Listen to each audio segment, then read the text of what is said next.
What are you going to do with Micah? I hear, and this is me talking from the outside and just kind of looking from what I hear, but people say that, there's a discussion of whether he's going to be a linebacker or defensive end for us. Mhm. Is that something we have to look at as the Eagles? Is there a possibility he might be used a little bit differently than maybe during the season? Yeah, I think there's a chance that it switches up. It's kind of tough for us to say now because we haven't had a chance to see anybody at practice this week. It's been like in the teens, cold, like the negative wind chill. And so media portions of practice have been closed. And even then, Micah Parsons hasn't participated yet. At least he returned today to practice, but he's been dealing with a bit of an illness. I think you're spot on, though, because it may not affect Micah in his specific play, but it does change the way that your personnel units are used. And without Leighton Vander Esch at linebacker, without some guys on the edge rusher spots, I mean, Dorrance Armstrong's a little banged up at the moment. You may have to rotate him back and forth, where at this point in the season, he's mostly played as an edge rusher. He's been up on the line of scrimmage probably 75, 80% of his snaps this season. He may see more of a 60-40 split or a 50-50 split between edge rusher and linebacker playing at the second level. So it is interesting. Now, Dallas has a couple guys that they've liked rotating in. Anthony Barr, of course, the veteran that they signed out of Minnesota this offseason, and then a draft pick in Damone Clark, who have both filled in and done an okay job. They both struggled against Jacksonville, but with a week of practice with the ones, I think they would definitely fare better than they did in week 15. So there's options there, but this is a defense that's really banged up. This isn't the same get after it, pin your ears back, and find their way into the backfield sort of defense that the Cowboys had through the first 12, 13 weeks of the season. This is a team that is a little thin up front. They're a little thin on the secondary level. I already mentioned Anthony Brown and Jordan Lewis and their absence at the moment playing a role. But I think Micah Parsons is kind of that domino that will be affected because he is so versatile, and they just might need him as a body at a specific spot in the field. Yeah, I hate hearing you guys say such good things about Micah Parsons. Being a Philly guy, I love Penn State. It sucks. It's the same thing with Saquon. Every time I hear good things, it's like, yeah, I know, they're great. They're great players. but that's awesome. And I want to switch a little bit to the offensive side because, like you said, you guys did add some guys, and now you did add a veteran to that side of the ball as well. Obviously, everybody was kind of hoping for OBJ, and who knows that, I guess that's never out of the window. But you got T.Y. Hilton.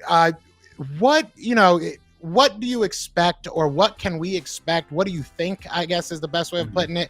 How can he be utilized in this offense? You do have some dogs. He's obviously not the T.Y. Hilton of 5-6 years ago, but he's still got some game in him. How do you see the Cowboys deploying him? And do you think that the Eagles game will be a game that they try to utilize him?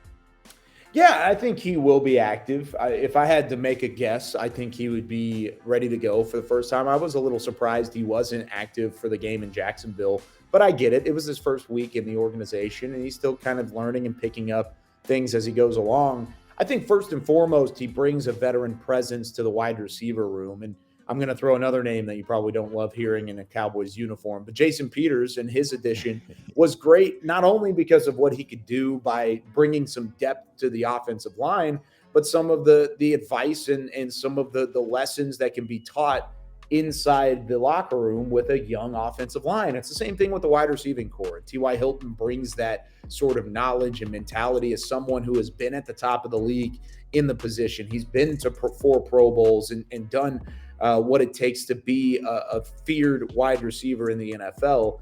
And he gives that to guys like CeeDee Lamb and James Washington, Kevontae Turpin, Jalen Tolbert. He's a wide receiver coach that gets to go out and play because he can still run. I mean, we've gotten a chance to see it a couple times, and he can still get up and go. He's not necessarily the same burst of a T.Y. Hilton that you saw during his time in Indianapolis. He's not going to put up 170 yards receiving on 11 catches and 3 touchdowns. He's not that type of guy anymore. But as a possession receiver and another target that can be reliable for Dak Prescott, that's what he can bring to the table. And I think it does. I think it starts this week against Philadelphia.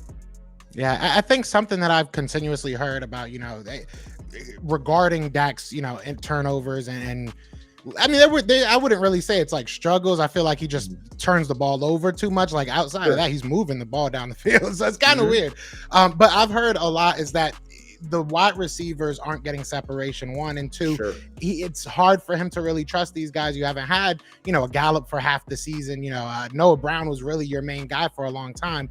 So it'll be interesting to see just having a veteran, like you said, out there that knows where he's supposed to be, knows how to, be quarterback friendly. I think that will be a big help for Dak Prescott. And that's not what we need. We don't need anything helping him right now. But everywhere, this is for you. Fly, Eagles flying, you on the team, touchdown, time to get Jalen this ring.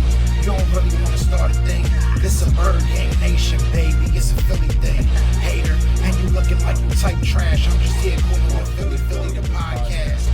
And we can call a man dog, or watch Miles score off the handoff. Rest of the division, your man saw Jackson like Sean, hunting like Randolph. Season here, early time to do them in. Your boy Philly Fresco, thanks for tuning in.